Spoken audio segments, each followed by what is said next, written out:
Hola,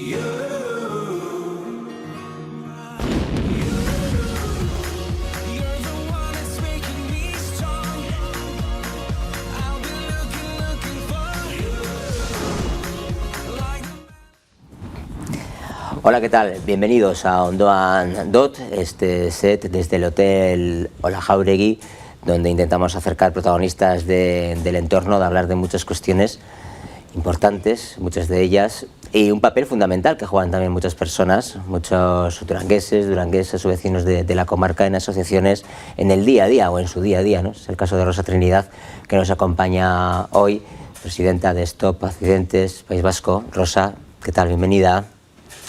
Hola, pues encantada de estar aquí con vosotros. Me alegra muchísimo que hayáis retomado este tema y bueno, espero que sea por mucho tiempo. Un impasse de unos años y hemos retomado otra vez, volver otra vez, ¿no? Es importante los medios de comunicación, y ahora que estoy hablando contigo, y es importante también un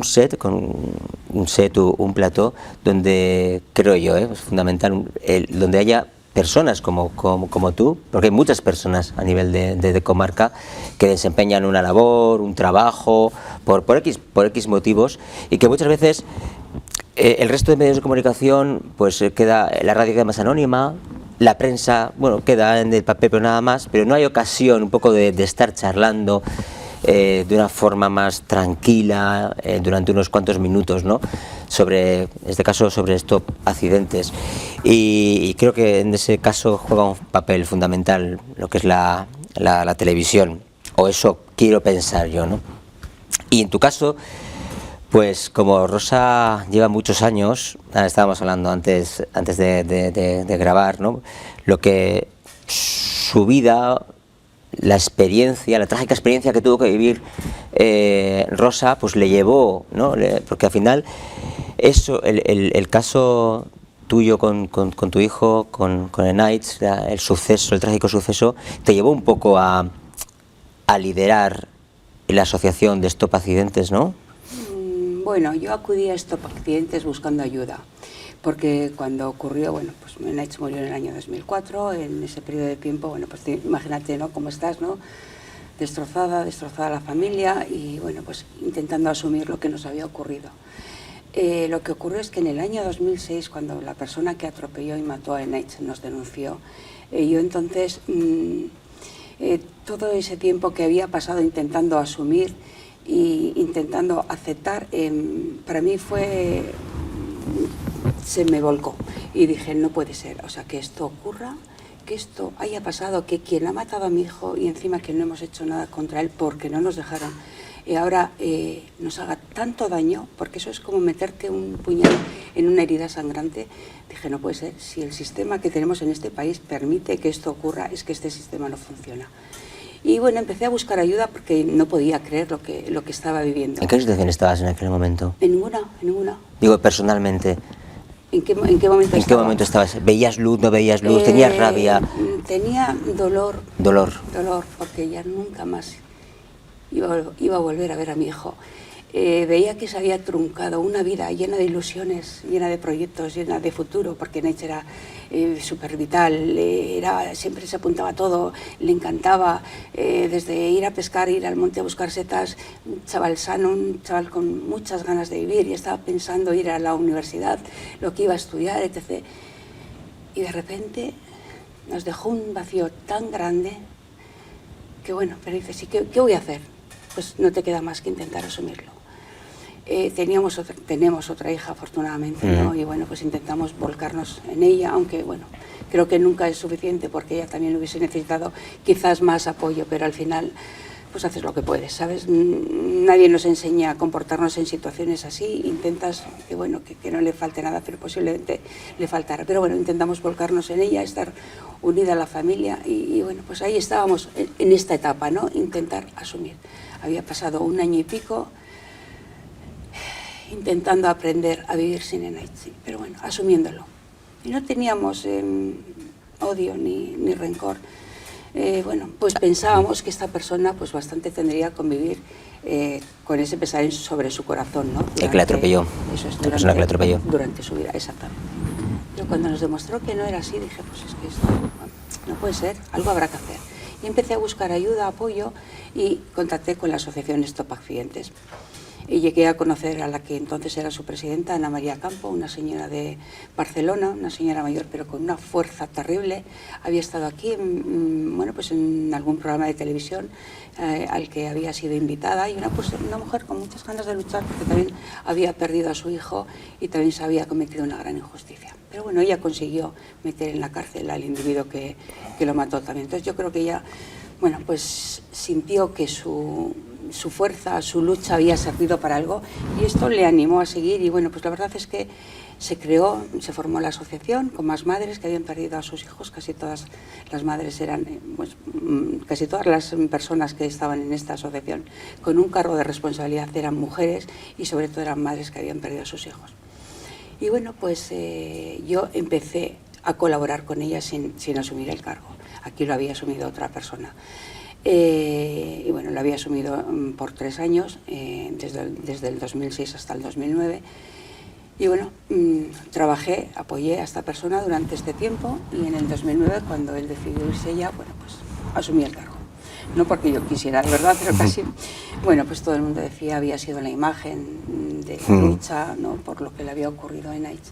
Y bueno, pues alguien dijo, pues debería ser Rosa la responsable, alguien con un cargo importante. Y yo pensé, pues si esta persona con este cargo lo dice, igual es que porque desde ahí luego podré tocar esta puerta para que nos ayude, ¿no?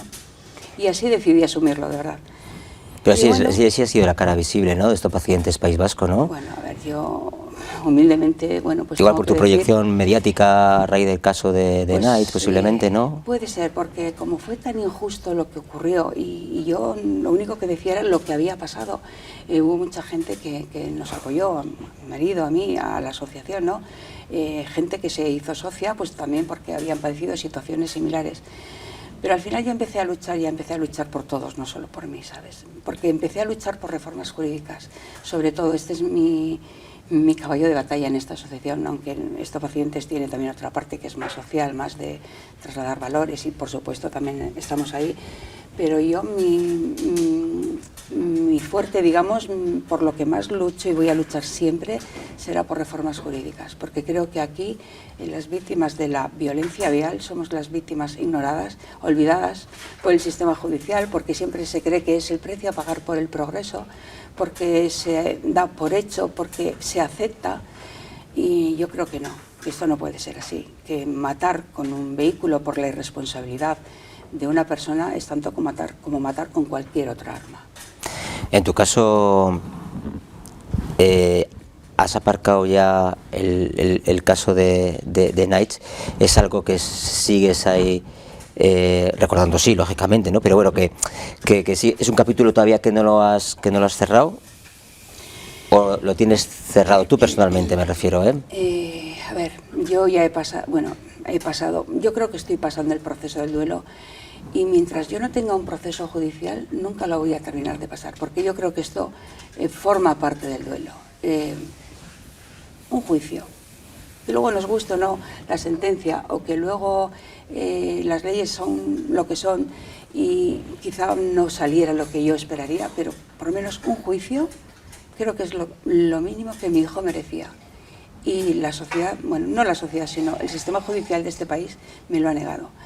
Y me duele enormemente y lucharé. Yo sé que ya casi no tengo esperanzas, porque bueno, aunque lo tengo que asumir, pero me rebelo contra ello porque creo que es muy injusto, pero lucharé para que otras personas no tengan que pasar por lo mismo que yo he pasado. Y al final es mi lucha, porque yo por mi hijo ya creo que he hecho todo lo que podía hacer, ¿no? Bueno, y si algún día veo una posibilidad de que poder hacer algo más, por supuesto que lo haré, pero bueno, ¿qué más voy a hacer después de que he recurrido al Tribunal Constitucional por 2 veces y a Estrasburgo también, y me lo han negado? Pero no con causas de verdad para mí justificables, ni que me puedan convencernos. Simplemente por temas burocráticos o por haberlo hecho mal, me lo han negado. Y porque un abogado no me asesoró bien, porque un fiscal no estuvo cuando tuvo que estar, porque un juez decretó un auto que no tenía que haberlo hecho, y todos echan la culpa a los demás, pero al final nadie la ha asumido. Y esa culpa que nadie ha asumido, pues la hemos tenido que, digamos, pagar nosotros, porque al final, como lo hemos pagado, pues privándonos de un juicio que yo creo que es lo que cualquier persona merece. Se les da a los sinvergüenzas, a los infractores, a los canallas, a los asesinos, y a mi hijo no se lo dieron, y yo creo que eso es muy injusto. Vas a seguir luchando aún así, ¿no? Por supuesto, mientras tenga fuerzas lucharé, y como te decía, yo creo que por mí ya no voy a poder hacer gran cosa, pero para que las leyes cambien. Yo me propuse dos cosas muy importantes: que cambien los plazos, que es algo que a mí me afectó, que me dieron 3 días de plazos para recurrir cuando es casi inviable, imposible, y el auto de sobreseimiento libre. Que un juez nunca pueda decretar un auto sin haber hecho una mínima investigación. Porque cuando haces un auto con lo que tú crees que, pero si luego eso resulta que no es cierto, o sea, es que eso es una verdadera barbaridad. Ahora me dicen que eso no se podría haber dictado sin haber hecho una mínima instrucción, pero es que se dictó. Entonces, si se dictó y no era correcto, no se podía hacer, ¿por qué no han reconocido que no se podía? ¿Sabes? Y eso me duele enormemente. Yo he hablado con muchos jueces, he hablado con fiscales, he hablado con abogados, con todo el mundo, y todo el mundo dice que eso no se podría haber hecho. Pero se hizo. Entonces, al de años te dicen que es que recurras al Consejo General del Poder Judicial y hagas una queja. Y la hice. Y resulta que me dicen que sí, que tienes razón, pero es que has llegado tarde. Esto lo tendrías que haber hecho antes, ¿sabes? Y siempre llegamos tarde. Y llegamos tarde porque no tenemos conocimientos jurídicos, porque nadie nos asesora bien y porque esto es que no puede ser, es un despropósito. Para ciertas cosas no habría que haber plazos, ¿no? Exactamente, bastante es el sufrimiento que tienes tú de perder a un ser querido, pero encima tener que asumir todos los plazos administrativos que existen, y además en sus plazos y en su forma, me imagino. Exacto, entonces para eso tendría que haber una figura que asesore a las víctimas cuando ocurre una tragedia. Bueno, pues que tú puedas, y tengo que decir que en País Vasco ahora, y lo digo humildemente, pero con nuestra lucha, pues lo hemos conseguido. Existe la Oficina de Atención a la Víctima, que ya existía anteriormente, pero era para todo tipo de víctimas. Y es que nosotras ni tan siquiera éramos consideradas víctimas. Bueno, pues, sí, se nos empezó a considerar víctimas. Pedimos que también se contemplaran las víctimas de la violencia vial. Y bueno, y se dio un primer paso en el cual, vale, pues se dijo que sí, y vamos a tener un asesoramiento jurídico, un primer asesoramiento, pues tú vas con tu historia, con lo que te ha ocurrido, lo planteas y bueno, y un abogado te tiene que decir cuáles son tus derechos, qué es la vía penal, qué es la vía civil, si quieres ir por la vía administrativa, lo que tú quieras, lo que tú necesites, luego tú decides si quieres o no quieres ir, ¿no? Pero bueno, un primer asesoramiento es que es básico y fundamental. Y bueno, también hay psicólogos en estas oficinas, y en una segunda parte, digamos, de intentar mejorar, ¿no?, los derechos y las situaciones de las víctimas, pues bueno, también se ha empezado a atender a las víctimas de la violencia vial en estas oficinas de atención a la víctima, en la parte psicológica. Eso que ocurre ya repentinamente, que eso no lo puedes evitar. En estos casos, porque a nivel de medios de comunicación, pues lamentablemente accidentes ocurren todas las semanas, todos los accidentes son trágicos, en la mayoría de ocasiones pues siempre hay alguna víctima, algún herido, tal. En el tiempo que tú llevas, ¿te sigues sorprendiendo de los números, de los casos de accidentes que hay? Pues sí, aunque tengo que decir que bueno, este último año ha sido bastante malo. El año anterior se redujeron las víctimas en País Vasco a la mitad. ¿En 2015? ¿O a 2014? En 2014. 2014. En el 2014 fueron 29, creo. Que bueno, que ya con que muera una persona ya es una tragedia, ya es un drama, ¿verdad? Pero bueno, y el objetivo tiene que ser 0 fallecidos en la carretera, pero es cierto que sigue habiendo personas irresponsables y siguen ocurriendo, bueno, pues accidentes. Entonces, bueno, me alegra ver que se ha reducido, aunque como digo, ojalá fuera 0, pero es que de nuevo en el año 2015 se han vuelto a incrementar los fallecidos. Hay de repunte. En las carreteras, te hablo del País Vasco, casi el doble, 50 y, no sé si 54 o 59. Y yo creo que es que la sociedad, cuando se lanzan muchos mensajes, parece como que te cala. Y en esa época, en ese tiempo, estás con más cuidado, con más precaución. Pero pasado un tiempo te relajas, te vuelves a relajar y de nuevo se vuelven a cometer infracciones y de nuevo vuelve a haber más fallecidos. Y está claro que lo que hay que hacer, por supuesto, es educar a la sociedad, o sea, eso es básico. Y habría que empezar desde que los niños son pequeñitos, en los centros escolares, la educación vial debería ser una asignatura obligatoria en los centros, porque ¿quién no convive hoy en día, ¿no?, con la carretera, seas peatón, ciclista, motorista, conductor de coche? Y entonces hay mucho que hacer en esto, ¿no? Entonces, como te decía antes, cuando se hacen campañas, pues parece, pues eso, te hace pensar y reflexionar. Y yo creo que si se deja de hacer, o son más suaves, o son más prudentes, pues otra vez. Entonces, hay que estar constantemente educando a la sociedad. Yo creo que vamos avanzando en esto, se van haciendo cositas, se deberían de hacer más, pero bueno, se van haciendo cositas. Yo creo que los niños de hoy en día, que algunos están siendo educados, posiblemente cuando sean adultos y sean conductores, yo creo que algo, al menos de lo que se les está enseñando, calará, ¿no? Entonces, pues sí, creo que los cambios en esto son cambios a largo plazo, en los que, bueno, hay que apostar por la educación y por la educación. Y tenemos ahí un factor, que el factor de riesgo está aquí siempre hablo de datos de País Vasco, pues creo que en los 45 y 55 años de edad, que bueno, pues que son personas que en su época no fueron educadas en esto y que cuando se hace un tipo de conducta o se adquiere unas conductas que no son las mejores, luego es difícil de cambiarlas, ¿no? Entonces, bueno, esperemos que vayamos avanzando en todo esto. Vamos a marcharnos un momento a publicidad y seguimos hablando con Rosa Trinidad. Hasta ahora.